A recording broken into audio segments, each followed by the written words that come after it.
Waouh! Les humains peuvent distinguer plus d'1 trillion de senteurs. Et chaque personne a une odeur unique.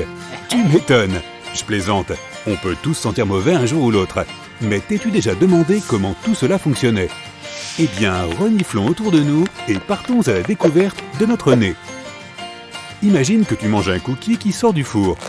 Non seulement il sent bon, mais il a aussi un goût délicieux. En se défaisant dans ta bouche, il commence à libérer de petites molécules. Celles-ci passent par l'arrière de ta gorge, tandis que certaines d'entre elles se retrouvent dans ton nez. Imagine maintenant que tu entres dans une pièce avec une bougie parfumée à la vanille. Tu identifies cette odeur enivrante grâce à un processus appelé diffusion. L'air et les molécules odorantes se répandent librement dans toutes les directions jusqu'à ce qu'elles arrivent dans ton nez. Laisse-moi devenir de la taille d'une molécule d'odeur et je vais te montrer comment cela fonctionne. Lorsque tu vas prendre une profonde inspiration, je vais entrer par ton nez, le premier organe de ton système respiratoire. Attention, ne glisse pas sur ces crottes de nez. Vois-tu ces petits poils épais à l'intérieur de tes narines? Ils font office de sécurité et sont aussi épais que les follicules de ta tête. Leur travail consiste à empêcher la poussière, les débris, les germes et autres particules d'entrer dans tes poumons.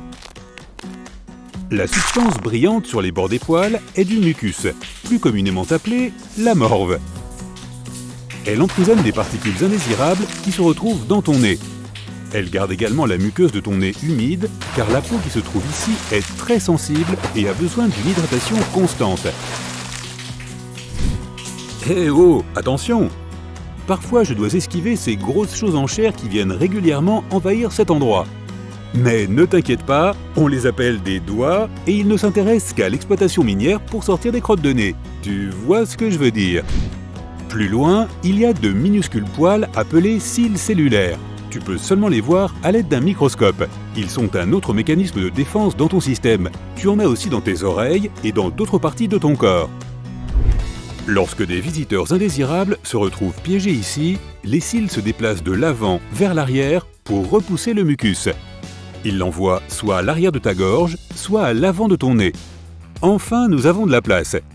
Cette énorme chambre est la cavité nasale. Elle va jusqu'à la partie supérieure de la gorge.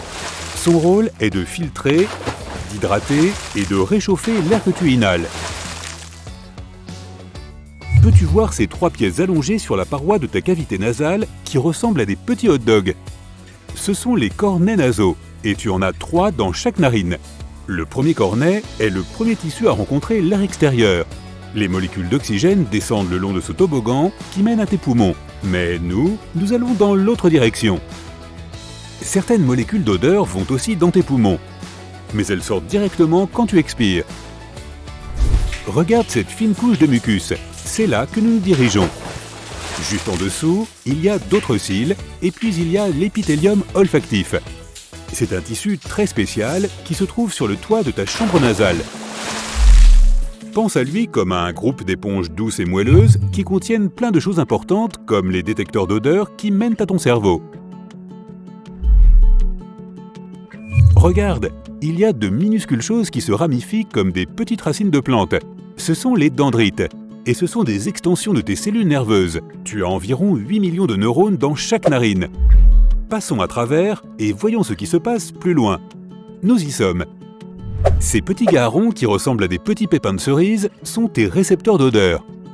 Ils restent en place grâce à d'autres cellules qui ressemblent à des oreillers placés entre des sphères de verre. Laisse-moi rétrécir encore plus pour réveiller un de ces récepteurs d'odeur. Voilà, chacun d'entre eux est sensible à un groupe de senteurs. Je vais m'unir à l'un d'entre eux qui est sensible à mon odeur comme une pièce de puzzle qui s'emboîte. Dès que la cellule réceptrice me prend, elle déclenche une série d'événements.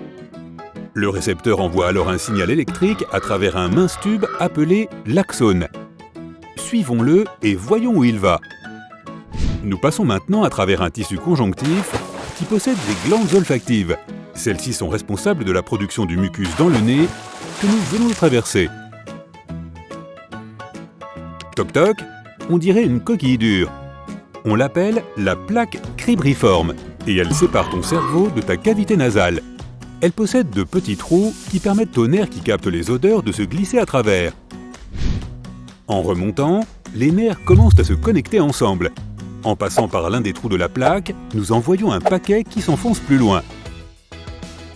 Oh waouh, regarde ça! Ces paquets de nerfs se connectent à une petite boule. C'est le glomérule. Il a reçu l'entrée des petites cellules réceptrices et il va travailler avec. Même s'il reçoit les données olfactives d'un récepteur, il peut détecter plusieurs odeurs. Tu as environ 1800 de ces sphères qui s'étendent au-dessus de chaque narine. Et elles sont toutes situées sur la plaque osseuse que nous venons de traverser. Maintenant, nous sommes dans le prolongement extérieur du cerveau qui se trouve juste au-dessus de ta cavité nasale. Il ressemble à un bulbe, c'est pourquoi on l'appelle le bulbe olfactif. Nous avons une longue route devant nous. Les petites sphères de traitement s'étendent maintenant jusqu'à ce qu'on appelle les cellules mitrales. Ce sont des neurones et ils ressemblent à de petites araignées avec de très longues pattes s'étendant de chaque côté. Allons plus loin dans le bulbe jusqu'à l'appareil olfactif, puis à l'intérieur du cerveau. Le bulbe fait partie du système limbique. Il s'agit d'un vaste réseau de structures proches du milieu du cerveau qui est relié au système nerveux central. Les cellules cérébrales transportent l'information vers une petite zone du cerveau appelée amygdale. C'est là que tu traites tes émotions. C'est aussi la zone qui active la réaction pour le combat ou la fuite. Ensuite, les signaux vont à l'hippocampe, l'endroit où tu crées des souvenirs, où tu traites tes émotions et où tu apprends des choses. Prochain arrêt, le thalamus, qui envoie une partie des informations olfactives au cortex orbitofrontal pour les relier à tes informations gustatives. L'odorat est la seule sensation qui va directement à la partie émotionnelle de ta tête.